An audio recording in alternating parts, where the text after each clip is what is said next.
Wow, good morning, everybody. Welcome to Coffee and Crafts with John. I got my volume going today. I got the camera, I think, in the right spot. I'm finally getting this whole damn thing figured out. So how y'all doing on a Wednesday or Thursday? Oh my God, it's Thursday. Quick announcement, by the way. Let's go to our announcement screen here and kick this bad boy off. So, oh, wrong screen. See me not getting it right here. Here we go. That's what we want to talk about. Not dice control yet. The come out roll. Reminder, tomorrow night. Now, here's the thing. I'm gone tomorrow. I'm doing another little trip because I'm taking my daughter to visit some colleges over the weekend. So we're going to leave tomorrow morning. So no live show tomorrow morning for me. I'm not sure where the hell my stuff went here, but I don't know, man. My screens are all jacked. I'm not sure what's happening. Anyway, no live show tomorrow. I'll record something tonight, though. I'll do a Friday Follies thing tonight, and we'll get that out tomorrow morning live. I'll watch it with you while I'm in the car, but I won't be here live in studio tomorrow morning. That also means tomorrow night's match. Tomorrow night is Craig Old Bay versus E Hydra 9. We're going to need dealers for that. I'll talk to folks today and see who's available to deal, but that game will go on tomorrow night for sure. I just won't be part of it. I'll be watching it, but I won't be able to deal it because I'll be over in the eastern part of our state, checking out some colleges with my daughter. So that's going to be tomorrow. And then again, in a couple of weeks, we have the big battle royale coming. So that's the big announcement. There's nothing else new. The other announcement I want to make is this. And I didn't put it on here because I'm running a little late today. I didn't have a chance to re-edit the screen. But last night, rather, I went back to the garage finally. I got back out there again to roll. It's been a long time since it's been almost 2 weeks since I've actually been in the garage practicing, which if you can believe that. I had that week, I was gone for 8 days or something like that. And when I came back, I had gone right down to Oregon to see Zach for a couple of days, and I came right back up. And I realized when I was down there, I'd measured my table again, measured myself against the tables down there. And I'm like, damn it, my table's just too tall. And I knew it when I was practicing the first 1,300 rolls that I was leaning over too far, and I felt like I was kind of like hunched over and just not comfortable. When I played at the actual tables, I'm like, you know what? My table is probably about, I would say that much, 2 to 3 inches too tall, which is the exact height of the feet that are under the table. And I can't pick the table up to take them off. So I went and bought 3 workout foam mat things to stand on. And now the table feels perfect. So I threw last night, excuse me, during the rollout last night, Jacob from Wait For Me This jumped in. And it was good to talk to him, even briefly. I'm not sure if you've seen his channel or his. He put a not cryptic, but he put out a post the other day that showed a picture of his table being built, and he was telling us in chat last night that his table's almost done. He ordered a custom felt now from my favorite people, Casino Supply, who I love, by the way. Ordered a custom felt from them that's coming in soon. He's going to have his own actual full-size craps table going, and he's about to put craps content out. So buckle up. Jacob's back, which is fantastic. Jacob is one of the best minds in our game. I'm stoked to have him back in the fold. So I can't wait to see what he's got cooked up for us. Yeah, man, I think he's kind of coming down from the hum of baseball season and sports betting, and football is a thing, but it doesn't take quite as long, I'm sure, as baseball did. So he's back for craps soon. So yeah, I saw the thumbs up just go flying by there. Hit that like button, everybody. Yeah, Jacob's back, which is very cool. So I want to make sure I got that out here because we should be ready to see him again. I'm stoked. All right, let's do this here. I want to get into DI a little bit again today before I go. Now, where the hell are there we go. Somehow I've lost all of my screens are messed up. Let's talk about DI a little bit. I was talking to a friend of mine over email, and he was like, you got to stop talking about DI. Like the daily dose DI thing you're doing is crazy. Quit practicing. It's not going to happen. Right. And I've seen other people do this, right? All the clapbacks that you see on responses to posts that when I talk about this stuff, people say, hey, you're wasting your time. Here's the thing. And I wrote this up here today as, to give me something to believe in is the name of the segment today. And the reason why I want to frame it in this context of something to quote unquote believe in, believing in something, whether it's God, right, or whatever, is it makes you think fantasy. right? Like to believe in something, outer space creatures or aliens or whatever, right? Or whatever you want to say in that respect. Believing in something means that if there's a fantasy behind it. This is different. This is different. I think dice influence is different. It's not fantasy, right? It may be impossible, but it's not fantasy. And I want to make sure I make that point as clearly as I can. It's not something you can believe in or not believe in. It's something whether you believe is possible to do or not possible to do. And if you've watched people throw, and I'll use Jeff as an example because Jeff has said this on his show, and we all try this, right? The back wall is the reason why people say it's not possible, right? I think most sane thinking people would say it is possible to set the dice in a way, grip the dice in a way, throw them the exact same way, have them land in the exact same spot the same way. We can probably as humans accomplish that, right? I think as humans, we're amazing people, we can do things, and I think a person could make all that happen. When they hit the back walls, it all goes asunder, and that's where everybody says, well, it's impossible. I don't believe it's possible. I don't believe in it. If you don't hit the back wall, and I mean you don't hit the diamonds, you can hit the back wall and not hit the diamonds, or you can hit the back wall and the bottom diamond, or you can hit the back wall so lightly that the diamonds have almost no impact on your throw. If you can accomplish that, you can take the back wall out of the mix to some degree. And I think that's where the controlled shooters are really focusing their time. Is not, and obviously everything else is important, but to say that it's something you don't quote unquote believe in, I think is a problem. And I think you get into this worldview, right? And I think this speaks to other issues, but the worldview of this is it's gonna happen no matter what. Like you can't control what's happening in the world. So craps is such a random, it might as well be bubble craps, right? You're to that degree of everybody sucks at throwing, right? Everybody's gonna throw completely, everybody's a Randy, to use Waylon's term. If you're gonna be in that mindset, then you're resigned to the fact that nothing freaking matters and you just throw your bets out there and say a Hail Mary and you hope for the best every single throw. That's this side of it. The other side of it is I'm so good at this, I'm gonna create variance because I'm so good at this, right? And there's this weird kind of like, you're dumb because you don't believe it's possible. You're dumb because you think you can control the forces of nature, which you can't, right? I think the answer is here in the middle somewhere. I think the answer, like a lot of things in the world today, is in the middle somewhere, right? The truth is, you're not going to be able to control the dice and throw 30 every single time, right? Or never throw a 7. That would be the panacea, right? You never throw a 7. You're also not going to live as a controlled shooter in the exact bell curve in the exact 6 7s per 36 rolls world. Controlled shooters definitely live in different levels of that bell curve. And I think that's a reality too. They aren't creating variance to the point where they're going to be millionaires, but they're creating enough variance to be able to bet differently in small cycles. And I think we got to open our eyes to that. And I think the reason why I'm pursuing this topic every day, the reason why I throw it every night, the reason why I'm logging every damn roll that we do is because I want to show what it looks like to create a tiny variance. What is a tiny, and a tiny variance is 1% off the bell curve, right? Or 2 or 3% off the bell curve. What does that do for you, right? Getting something to happen 47% instead of 44% of the time on the regular. What does that do? That's a real thing, if that's possible. So anyway, the word belief is what I'm having a trouble with, because belief belies faith. Faith means that there's nothing there you can tangibly look at. I can look at this and see what I'm doing. I can see that I'm bad at it, but tangibility means it's a thing. It's not like there's a like I said, not like there's aliens that we don't believe in or not out there.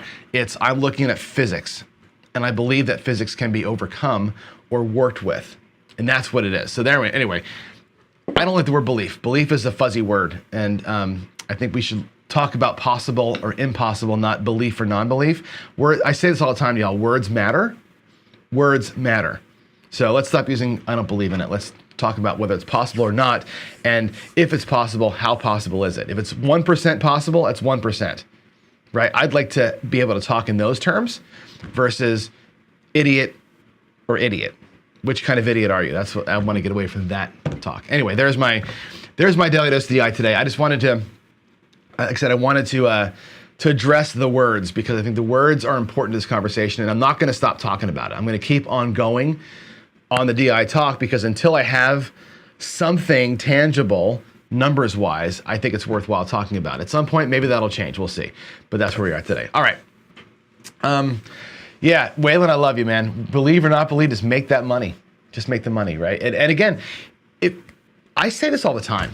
How often do I say I want a consistent 7, right? I want a consistent 7 all the time. I'm going to show you some betting, maybe not today, but I'll show you the strategy that I like to play the most, right, is a 5-hit strategy, right? You know that I can make money in 3 hits. I've gone from making money in 3 hits to like making money in 3 hits and then reinvesting for 2 more and really, really crashing the system out there. 3 to 5 hits. That's what I'm looking for. Consistent 3 to 5, not sometimes 2 and sometimes 10. I want 5, 5, 5, 5, 5 every single time. That's what it's all about to me. The consistency of this. That's what a 3% variance looks like. If I can create a 3% variant, I know that I can live in that world. And that's kind of, to me, worth pursuing. I'm not out here trying to be a sniper. I'm just not. So, all right, guys, that's it. Let's get to other fun things. I think I know what I did wrong with my screens, by the way. I think I got it figured out. I'm going to skip the top 10 for now because I'll be honest with you. I didn't do the research last night. We have 5 badass moves: the skill 66, the squeeze play, the $40 5 or 9 going to 200, which, wow, awesome.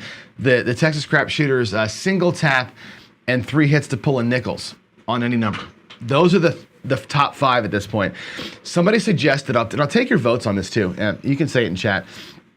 Somebody suggested that I put in things like the HCS quarter pounder as an idea, right? Or, the Butterberg that I do, the 3-hit Butterberg. Those to me, although the skill 66 may qualify for this, those to me are strategies, not moves, right? Like to me, the $40 5 or 9, the press and pull $200, that's a move that you make. It's not a full strategy. The quarter pounder is a full strategy, right? That's well thought out, but it's a lot of moving parts. I'm looking for a move. Right, and again, I'll give you a don't pass move, like the don't pass move of establishing a don't point, putting, let's say, $150 in odds against the point of 5 for $100 don't come. This is coming from Kevin Smith. Your odds cover your don't come travels, odds come down. You have 2 flat bets. But that's a great move. It's not a strategy. It's a move that you make to make a strategy possible. And I think that's what I'm looking for here with these badass crap moves. So again, I didn't research last night. I had some work stuff to do, and I watched the Mariners. Oh my God, I watched the Mariners lose to the frickin' A's last night, 2-1. 3 hours of my life I'll never get back. And I didn't get another couple of moves practiced and talked about. So maybe we'll do some more of that stuff coming in the next week. Sorry that we didn't get it today. This week was kind of a weird, distracting week. We talked about a lot of interesting, crazy stuff. Yesterday we got way off my planned topic.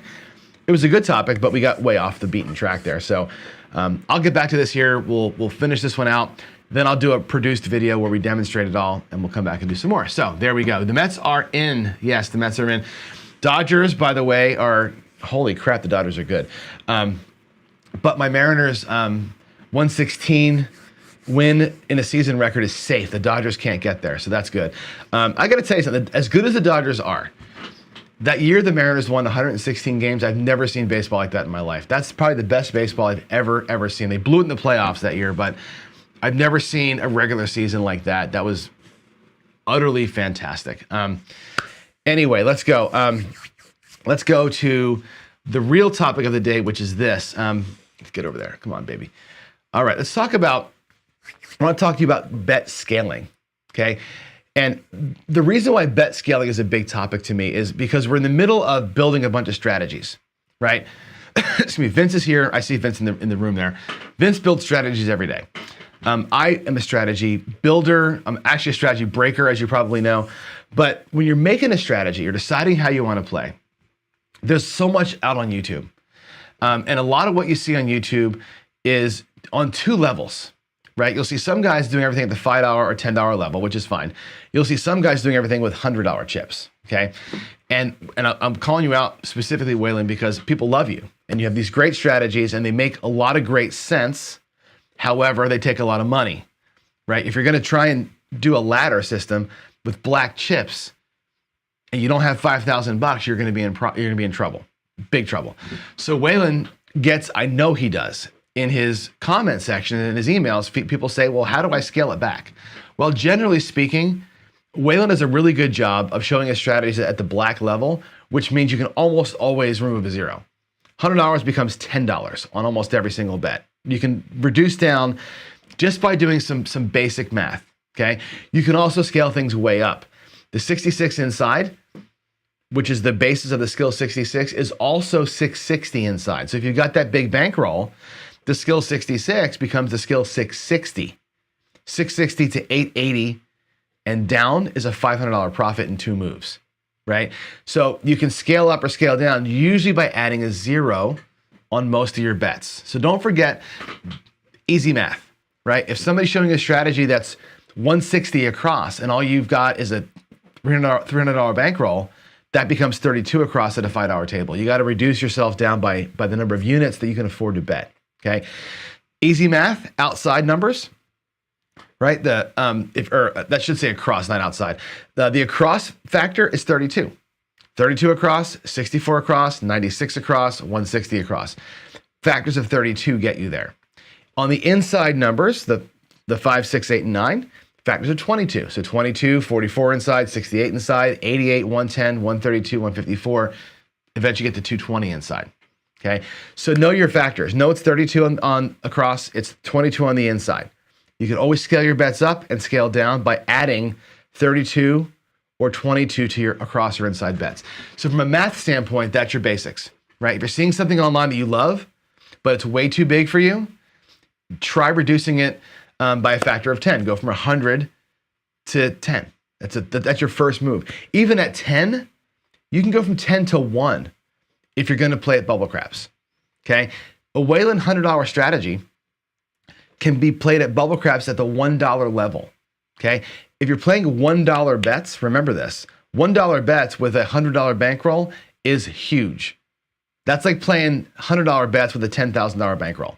Right? Remember, factor up your bankroll to your bet size. So if you're playing bubble craps with $100 and you're playing dollar bets, you have a Waylon size bankroll on the bubble craps machine. Remember your basic math there. And that's a big part of bet scaling. Okay. So the other part of bet scaling is this. Why do we do it? And how do you accomplish it? Right? You work backwards. And I'm going to give you some examples here in a minute. Working backwards from your win size. Okay, start with your goal and start with your bankroll. Know what your bankroll is. I got $500 bankroll. My goal is $200. Okay, cool. If you're looking to win 200 out of 500, that's a lot. It's 40%. Maybe look at 100 off of 500. Let's just take the $100 example. 20% of 500 is 100. I want to win $100. Now, how big of am I willing to risk to win the $100? That's the other question, right? You can look at $10 wins. So to win $100, you need to win $10 10 times. That's one way of looking at it. Work from that. Work backwards from that. Okay, cool. If I need to win $10, 100, or $10 10 times to win 100, what strategy would I play or design that every bet wins $10? That's the first part of it. So if you're looking at $10 wins to get your goal, make a strategy where every bet wins $10. That's your first. We missed that, right? That's your first piece. So get your bet size right, and then say, how many of those do I need to make? And is my strategy safe enough to let me win 10 times before I lose all of it? That's another thing too. Having to win 10 times before you lose is almost impossible. So be ready to say, I'm going to win 6, lose 6. I'm going to win 7, lose. You got to have this sort of buffer in there. But know that that's a thing, right? Work backwards from your bankroll, your goal, and then determine your bet size. You could be balls to the wall. You can be a complete DJ and say, I have $500. I want to win 100. I want to win one time. So you're going to put all the money on one number and win once. Think about that. Okay. So for example, if you want to rack a quarter, right? Look at these numbers. When you want to rack a quarter, the outside numbers, the 4 and 10, $15 pays $28. That's your first one, or 27. I don't know why I'm typing bad today. 15 pays 27 on the outsides. So that's a quarter, essentially, right? 25 on the 5 and 9, 30 on the 6 and the 8 pays 35. You're basically racking a quarter. There's no other really bets that where you're going to rack exactly $25 unless you go 20 and 24. You want to rack a black, 55 on the outside, pays 105 after your vig, 75 and 90 pay 105 on the insides. Okay, so know if you're looking to rack 10, 25, or 100, what your bet size has got to be. That's really important to know when you're setting things up. Know what the payments are. So when you make a strategy and say, I need to make 4 $25 wins, you know what you're looking for. You can go across like that. You can kind of spec that out as it were. So there's your basics on working backwards, bet size wise. And again, use your scaling.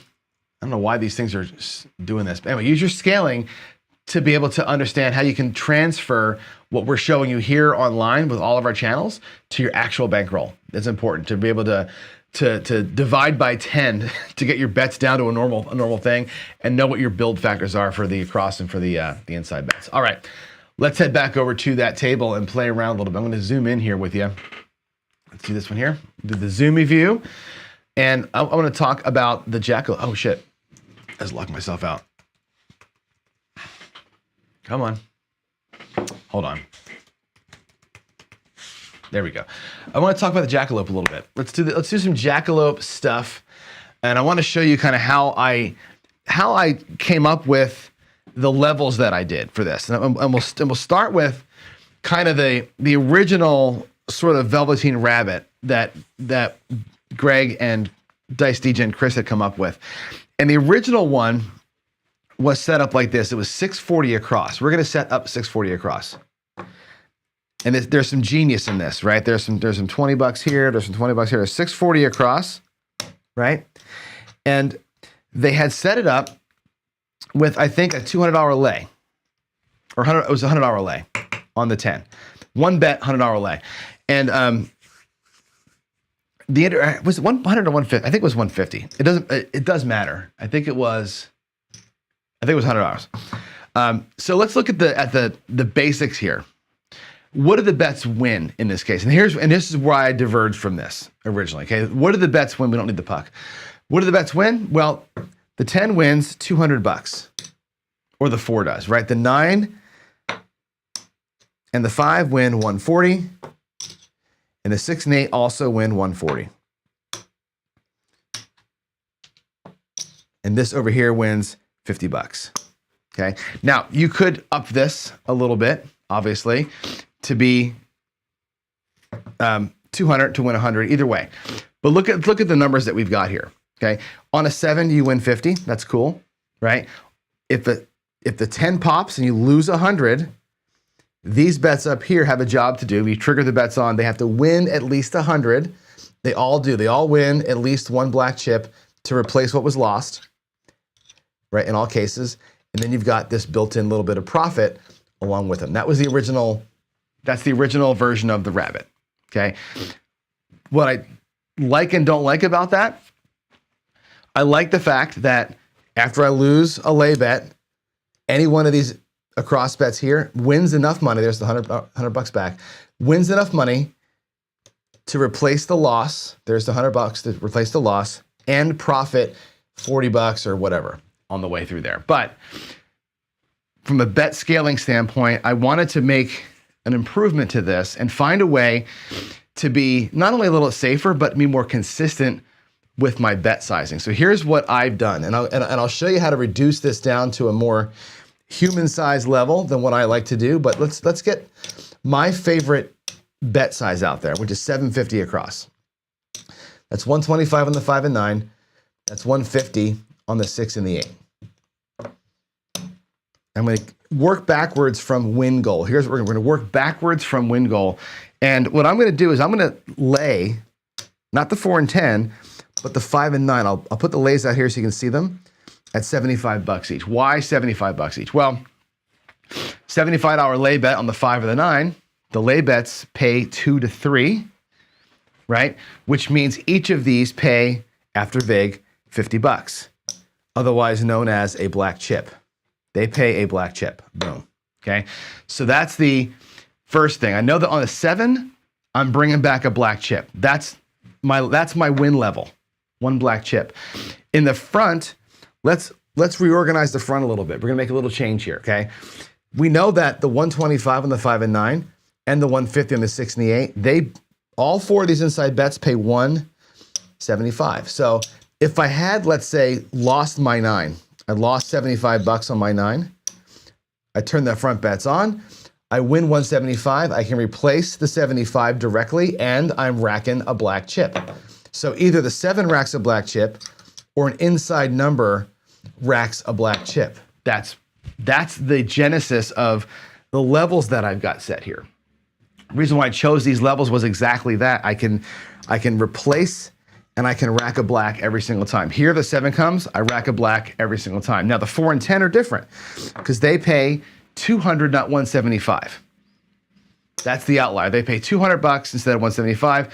If I take that, one of those hundreds as green chips, I would be able to replace my loss, and I'm racking 1 1/4, right? I could reduce these down a little bit to make it pay exactly 175. To me, the extra quarter is okay, extra happy risk. And that's my plan, right? I worked this system here backwards from how can I rack a black on every single event? Because now I know when I'm in this situation here, when I'm set up, I know that if my goal, and again, I'm probably buying in, if I'm doing this strategy with 750 and 150, that's 850, 900 bucks every single time. That's a $5,000 strategy right there, okay? And I know at 5,000 bucks, I'm gonna look to win 10%, which is 500 bucks, right? Which means I need 5 winning events. So I'm working backwards saying if I have 5K, I'm gonna put 900 at risk. My goal is to win $100 5 times. Every bet out here pays me 100 bucks. I need 5 things I need to win 5 times before a 7, or 5 times before getting whacked. Really the danger is here. I need to win 5 times before I get myself hammered on the front. That's the basis of how I built the strategy, the jackalope versus the rabbit. I worked backwards from what do I want to win on every event, and I made my bets work that way. Yeah? So let's scale it back, because this is a big level. Let's scale it back and say, well, what wins me 50 bucks or thereabouts on every single thing? How can I bring back 50 instead of 100 on these bets? Well, let's work on that. You need each of these 5 and 9s to pay a quarter on the win. Well, you really can't do that, okay? You're gonna have to put these out here at 60. You can't really go to 50 because the bet size doesn't work, but 60 pays 40 on each of those, right? And that wins you, I'm sorry, not 60, we're gonna go to 30. My bad, 30 pays 20. So on a 7, you're gonna get paid 40 bucks. Okay, you can get to rack a green. Close, it's not quite 50, but we're getting into the ballpark, right? To get to 50 bucks here, where each one of the things wins 25, it's, again, the next level up is gonna be 90, which pays 60 each, and it's too much, right? So we'll stay here, we can do 45, I guess, too, right? You can go 25, 35, 45. We can do that. We can say 45 bucks. Again, we'll scale here on the fly. So $45 lays pays 30 each, which is 60. That's closer to reality, I guess, right? So 45 pays 30, 30 times 2 is 60. That's a way to get the backside to pay you 60 bucks. Now, cool. What in the front is the equivalent of that? Because if I lose one of these bets, if I lose 40 bucks back or 45 bucks back here, we know the front now needs to do 2 things. The front bets have to replace the 40 and win us at least 50 bucks. What does that look like? They've all got to win at least 90. So everything up here has to win at least 90 bucks to make that reality happen. What we're gonna do, which amounts do we need to make them pay 90? Well, on the insides, we know from earlier discussions that 75 and 90 on the 5, 6, 8, and 9, let's set those up. These all pay 105. So I'll put it out here like this. I'll put it out here in greens. A win of any of the inside numbers pays 105 bucks. I'm in there because I would have lost 40 somewhere along the way. So if I take one of those greens and make it look like 5 reds, that 105 becomes my $45 that goes back to replace the lost lay. And I've got 50 bucks plus a couple of nickels extra. So again, back here, these pay 50 plus 10, 60. The front insides pay 50 plus 10, 60. They're paying the exact same rate. So here I'm racking 50 bucks on all the hits. Now, how do we replicate that for the 4 and 10? That's pretty easy. Again, you're looking to win 100 bucks. Basically, you can just drop those in at 50. And again, they'll pay 100.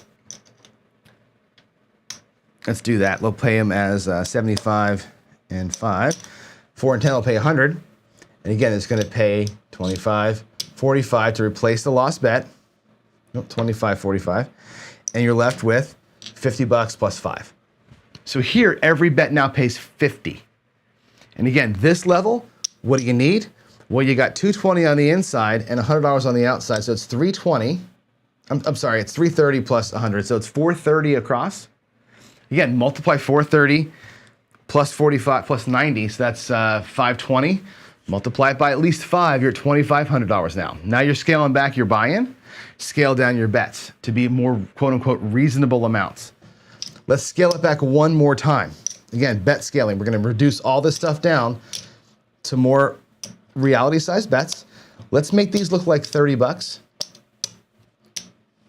Okay, 30 on the back on your lay bets. Each one of those wins 20 bucks. So you're going to win 40. 25, 40. Now we're going to look to rack a quarter on each one. So we're going to rack a quarter plus 3. What does that look like in the front? Well, let's reduce these things down. Let's see how we can make that same money up here. Take all this down. Let's scale these boys back. What do you need to win? If we trigger a front bet, we need to replace 30 bucks. And you want to rack a quarter. So you need to make 30 plus 25. That's 55 bucks. Let's target 70. Right, so these become here. You're going to be at 220 inside. Each of these pays 70 bucks. You can take the 4 and 10, make them look like 35 bucks. And now they pay 70 bucks. Now this is easier. Everything in the front pays 50, 70 bucks. Everything in the front pays 70. If you're in the front because you lost 30 bucks, you're going to take 30 bucks out of your win, replace the lay bet, and you're going to rack a quarter plus 15. So here, everything pays a quarter plus 15. That's bet scaling. That brings you from the monster level, racking blacks, to racking 50, to racking 25 on this same strategy. Again, bet leveling. You got to think about what do you want to put in your rack. And in this case here with these extra chips, this is great because I'm racking 25 bucks every single time we get a win. I'm taking the 15 bucks and I'm dropping it out here. I'm increasing every single bet every time we get one, right? I'm taking the 15 bucks. I'm either going to grab hardways with it. I'll use it to grab my any craps numbers, or I'll start pressing these guys up a little bit, right? The change, but I'm bringing back at a core 25 bucks every time. So 5 $25 wins, $125. If I'm out here at this level, right, and my level is 220, 220 plus, what did I say, 30? So 250, 280 times 5, about 1,500 bucks or so, right? That's how I'm working backwards. That's how I'm working backwards. So again, bet scaling is important. You got to know what these things pay, number one. You got to know what your goals are. This is a complex strategy, right? It's a simple strategy, but it's kind of complex when you think about putting it together and how all the numbers work. And you got to appreciate the work that Greg and Chris did on the rabbit to get started here. And what I've done in the Jackalope version of it is this, where I've added a second lay bet. I've moved the lay bets in to make the math easier. Again, less risk here. And I can easily calculate what do I want to win from every single bet. And here we're going to win 40 bucks net on every single bet, which is super cool. I'm always racking a quarter, whether it's a 7 that triggers or whether it's a box number that wins. I'm racking a quarter every time. I got 15 bucks extra to drop hardways or get craps. I love it. And when my bankroll grows up, I can go to 750 on the inside and 75 up top, and we're making a black chip every single time. And I love that, right? I like the idea of scaling things and where it makes sense. So there it is, guys. That's my talk on bet scaling. And I use this strategy because it does have two components. I think it's fun to talk about. When this happens, I win a black. When that happens, I win a black. And to me, it's a work of art when it all works out like that.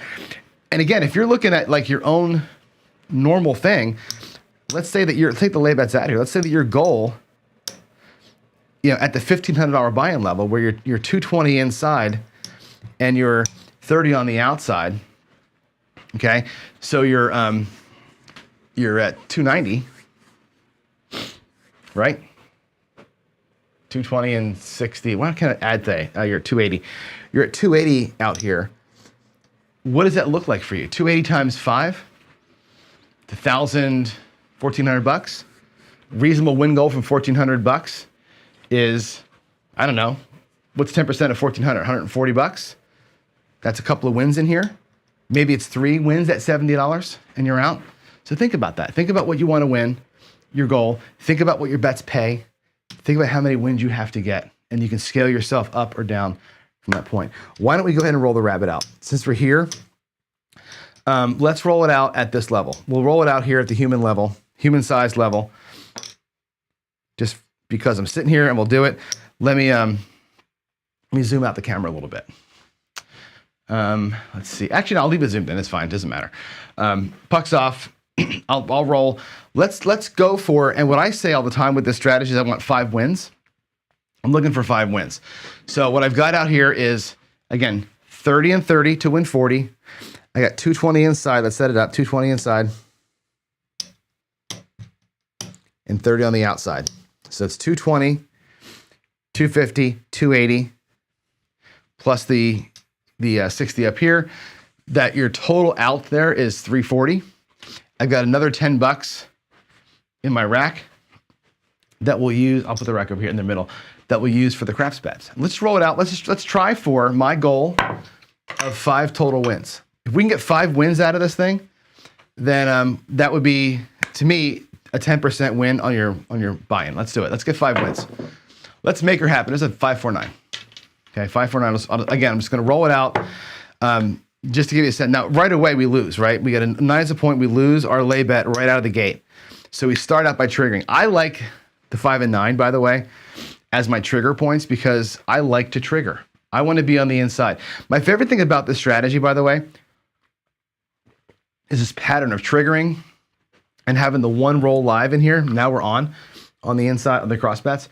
You know me, I love my YOLO strategy. This is a YOLO with a purpose. So here we are. We rolled a 9. Our front bets are triggered. Everybody say a little Hail Mary. We don't get a 7 now, which takes our whole 280 away. But we're looking to win enough money to replace the bet. This is again, it works out. It's great. Hey, look at that, 314. So 30. I'm sorry, these should be 35, not 30. My mistake. 35. 35 pays, and again, I'm not going to monkey with VIGs. 35 pays 70 bucks. We're going to take 30 and roll back up top. We're going to put a quarter back in the rack. I have 15 bucks here. These bets are going to go off, and I can take the 15 bucks and do whatever I want to with it.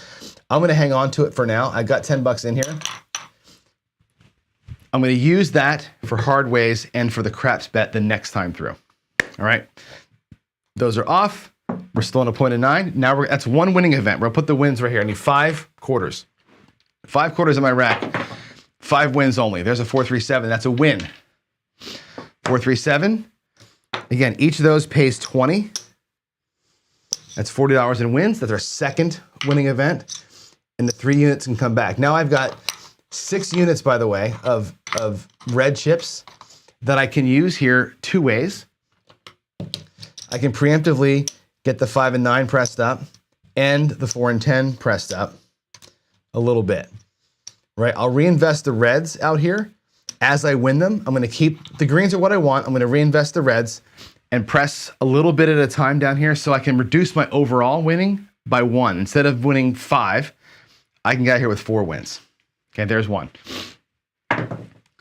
There's a 5. Perfect. We're triggering all over the place. So we got a 5 hits. We lose our lay.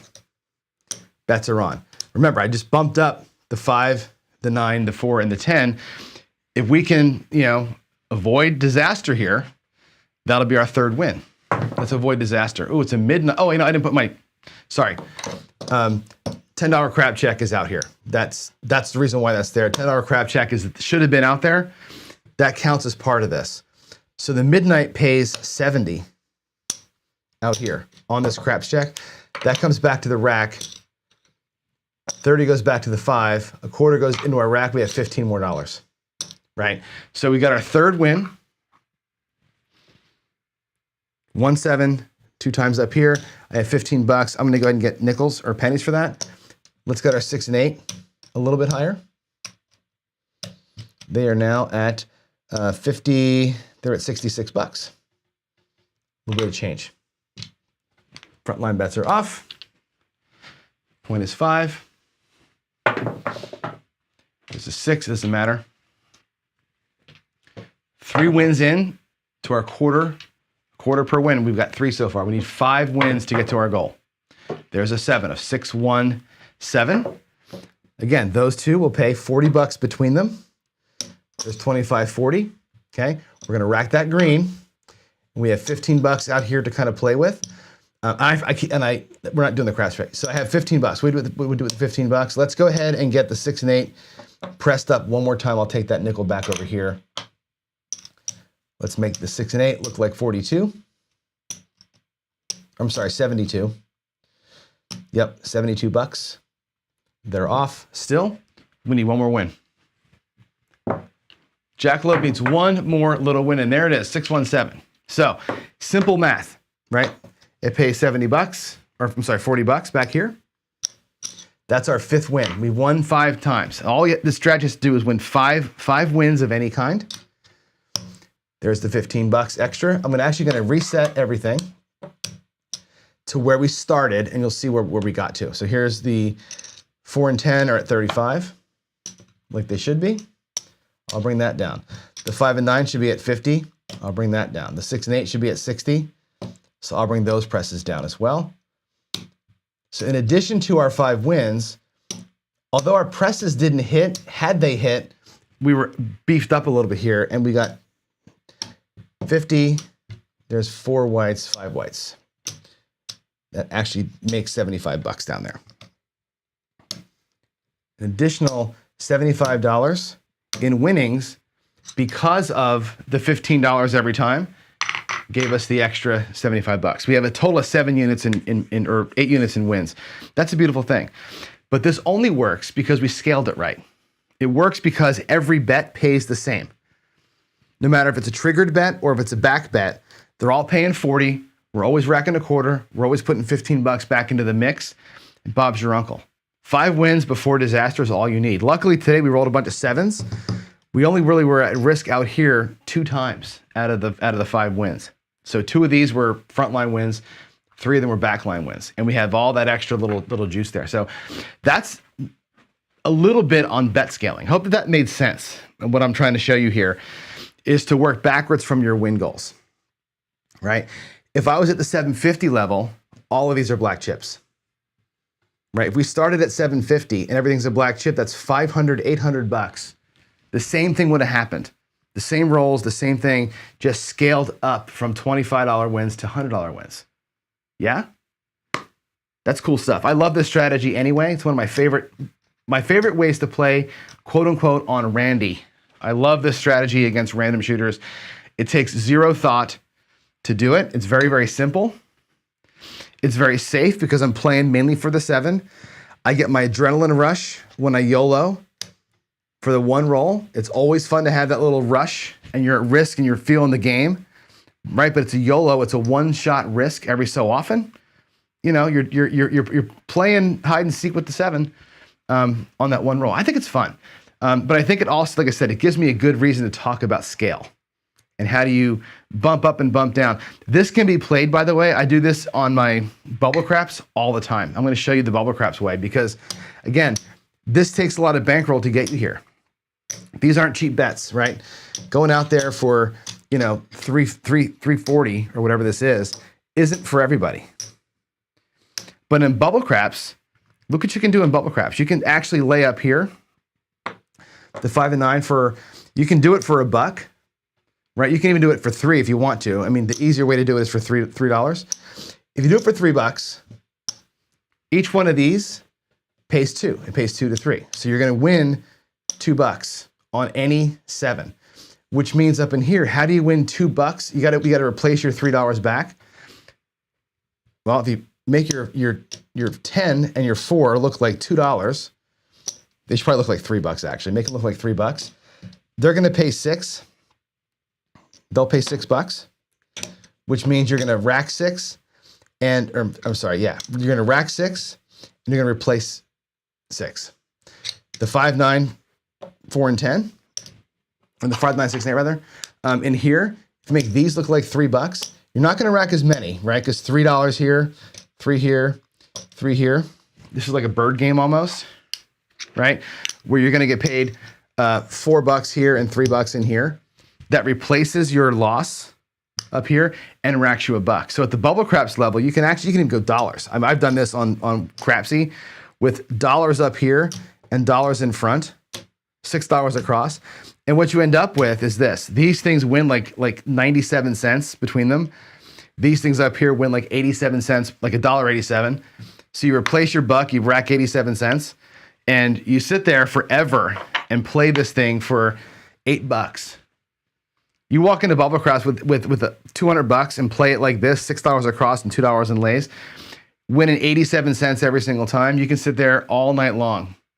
And this strategy is so damn resilient. Even if you lose $6, who cares, right? You can press in here if you want to and get them up to $2 a thing. What a great way to play. What a great way to play and grind away for hours. Now, this is like a slot machine. This is like you playing dollar slots, but not getting your ass kicked. So I love that strategy for so many reasons, but mainly because it lets me talk scale. So there's that. All right.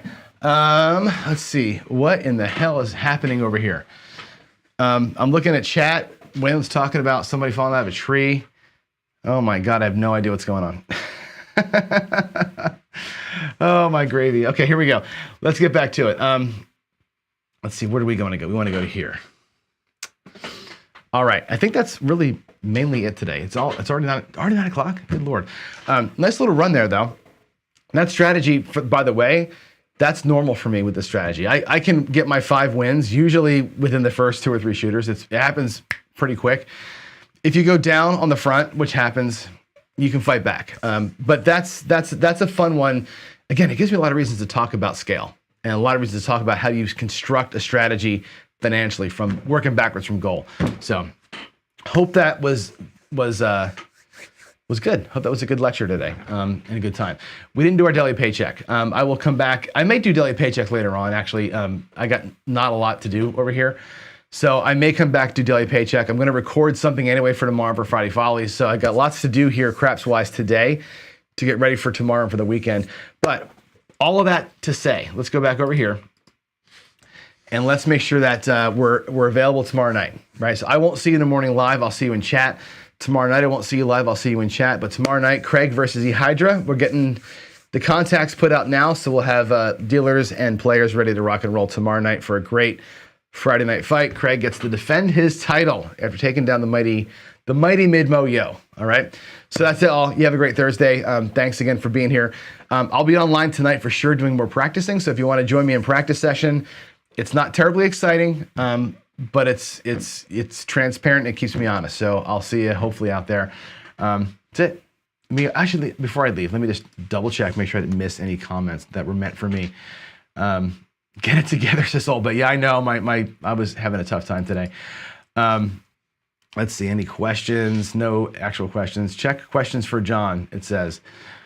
Skill 66, 2 hits the 44 inside. This is from Cajun Craps. The quarter pounder twist for it. Yeah, you know what? I don't know. I mean, the skill 66, maybe the easy is a move, or maybe the quarter pounder is a move. I don't know. The quarter pounder, because the quarter pounder ends up, I'll buy it. I'll buy it for $1. The quarter pounder ends up with a way to play. And I think both of them, right? The skill 66 ends you up with a way to play, 44. The quarter pounder does as well.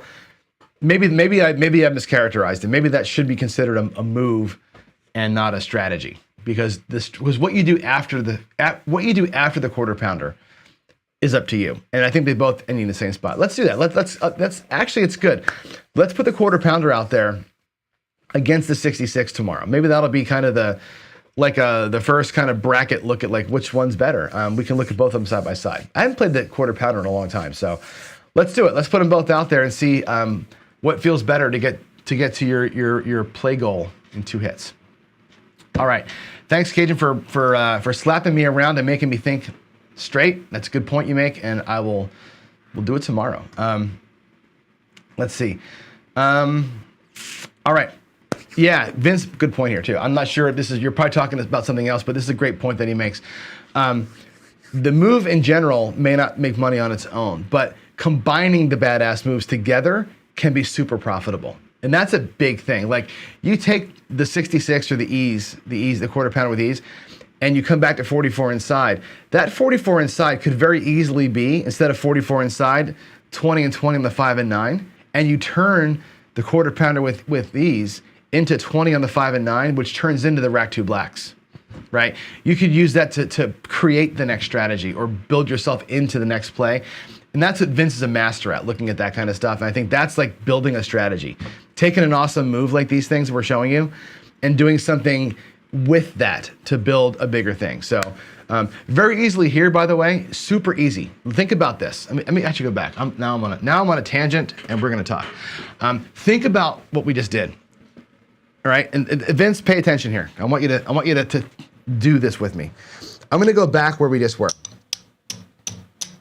Okay, let's go back and let's put out $30 on the 5 and 9 as a lay bet. Let's come back out here and we'll do, we'll put this I'll put the 9 at $50. I'm just gonna work the 9, okay? At this level, this is what I would do, because these will pay $40 net. That will pay $70.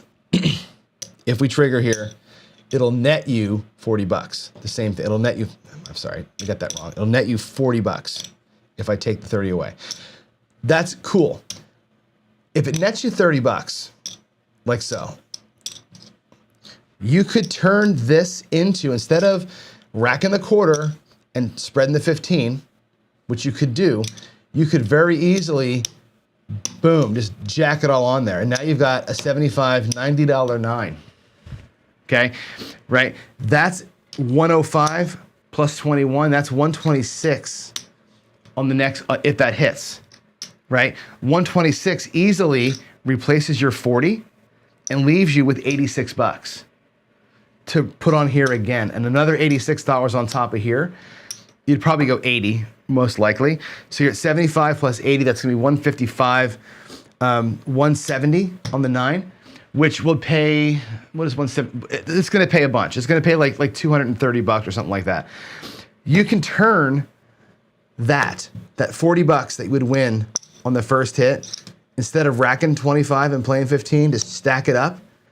The next hit, boom, rack 2 blacks, right? You can turn this strategy here into anything you want in the front. That's what I think is fun about the YOLOing. So to Vince's point, any strategy can turn into something better when you incorporate a badass move into the strategy. So again, we're gonna go from $50 to $90 on that first hit, from 90 to whatever I said it was, 180 or whatever that comes, 210 or something, and bringing back 3 black chips. That's freaking awesome, right? That's maneuvering a badass move into another play. I think that's freaking cool. So anyway, there's your thing.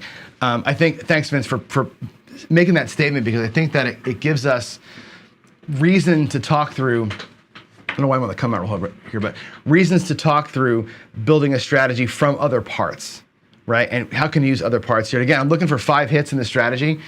If 4 of those hits come on the inside numbers because we got triggered, and I've done the double press on 2 of them and we hit one, you don't win 5 units, you win like 11 units on that deal. So I think that's pretty cool. Anyway, that's it, guys.